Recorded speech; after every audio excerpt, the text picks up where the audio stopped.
Hello everyone, the 316 here. It's Christmas in July. That's right, today's Thursday, the 25th of July. And I thought, what better way to celebrate than to buy a Christmas themed action figure? So here we have Santa Batman. Now, this is the red variant. There is also a blue variant. It's a McFarlane Toy Store exclusive. It should still be available on the website. It retails for, I want to say, $29.99. I was able to get mine during the July 4th sale for 25% off with a few other figures, which you'll see review of in the coming week, hopefully. I got a lot of stuff to review, but wanted to get this guy out for the 25th. So here is Santa Batman, the red variant. He doesn't come with too much, but what he comes with I do like. Now, let's start off with the packaging here.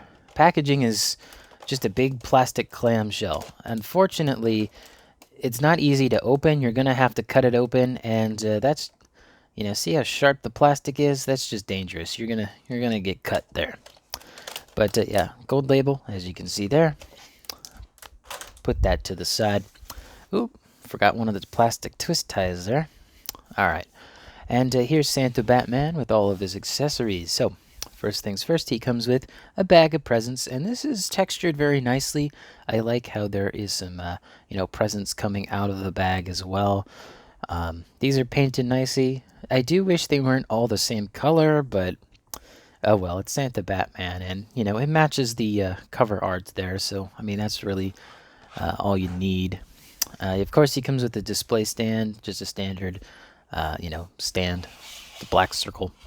And he comes with this background piece here. It's for some reason the same on both sides. I do not know why that is, but I don't know if they used this part before. This kind of reminds me of like Arkham Asylum A. It's not as tall, but you could make it work for a display like that. And this is just free flowing in there. It just in and out very easily. It's not held in as strongly as the Deadly Duo Jokers is, but it's nice to have. I probably won't display this. It just takes up a lot of room, surprisingly, but that's nice.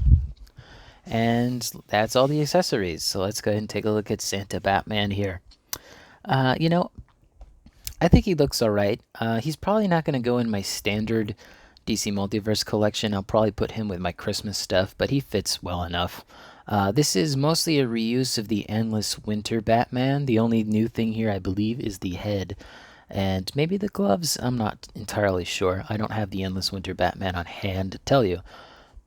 But, it looks good. The paint here, it's done well enough.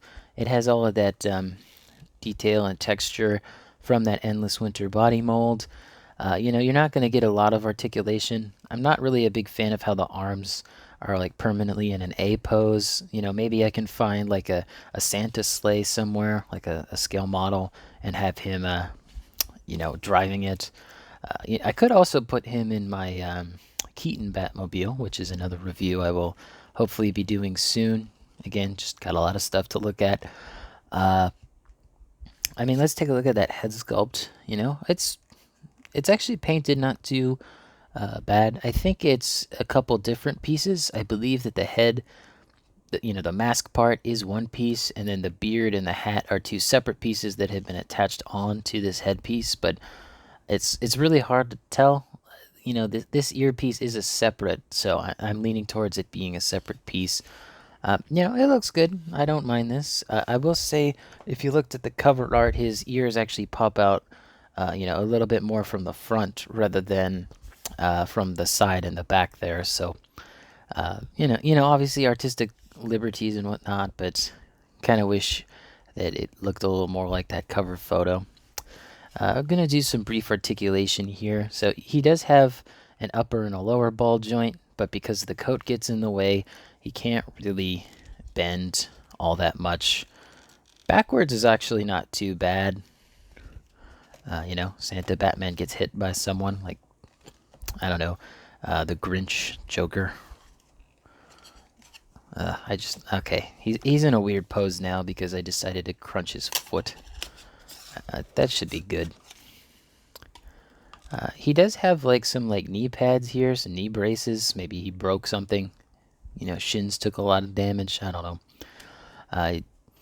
Leg wise, he can actually splay it pretty far out, but it goes back because of the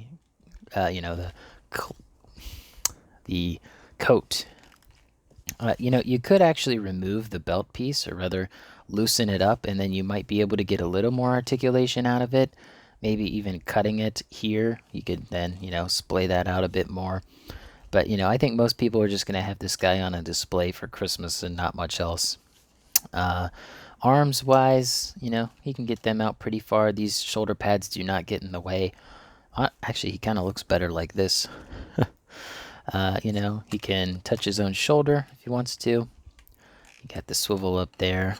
The hands are on the old ball joint system. I think the feet are as well, but the feet are hidden pretty well. Nope, those are on the newer system. It's actually kind of hard to move his hands in there now that I'm looking at it.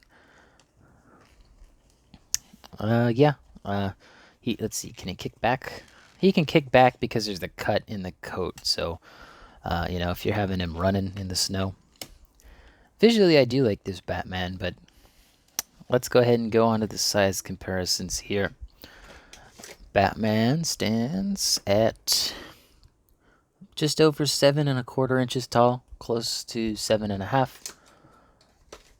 All right, now let's take a look at him next to some other Batman figures. So here is the Digital Wave Rebirth Batman, the Green Lantern Batman from the Collector's Edition, and we have Black Suit Hush Batman. Just to give you an idea on scale, he's kind of like a good height. Like, these guys are too tall, this guy's too short. This guy, he's right in the middle. That's kind of where I want him, height-wise. I do like the height on this guy. I will say that's probably the best thing about this, besides it being a more niche product. Speaking of Batmans, let's go ahead and do our other lines. We have the gold label Arkham City Batman from Walmart, the Build-A-Figure Atrocitus. I misplaced his Santa hat. It's somewhere in here, but when I find it, I'll take a picture of them. Probably make it the thumbnail. Here is the Halo Spartan Yoroi from the Jazzwares Spartan Collection. Speaking of Jazzwares, we have the AEW Unrivaled Samoa Joe, the Mattel WWE Elite 100 John Cena, the Retro Card Back Star Wars Black Series Boba Fett, G.I. Joe Classified Tiger Force Outback, Power Rangers Lightning Collection Dino Thunder Black, and Scarlet Spidey. So, this is a more niche product. It's not something everyone's going to buy. If you feel that it could fit in your holiday display, Christmas display, hell, you could even get the blue one for Hanukkah. They do have... wait, is it Hanukkah? I think I'm just getting my holidays mixed up. What's the blue one? Oh, well. You could get the blue one for your other holidays. I do like the look of the red one a little bit more. Kind of want the blue one, but it's not a priority or anything. Anyway, I hope you guys enjoyed this video. Let me know in the comments down below if this is a Batman figure that fits in your collection, whether that be the DC Multiverse collection or your holiday-themed display. Don't forget to leave a like on the video, subscribe, and hit the bell. It all helps out the channel. And as always, peace.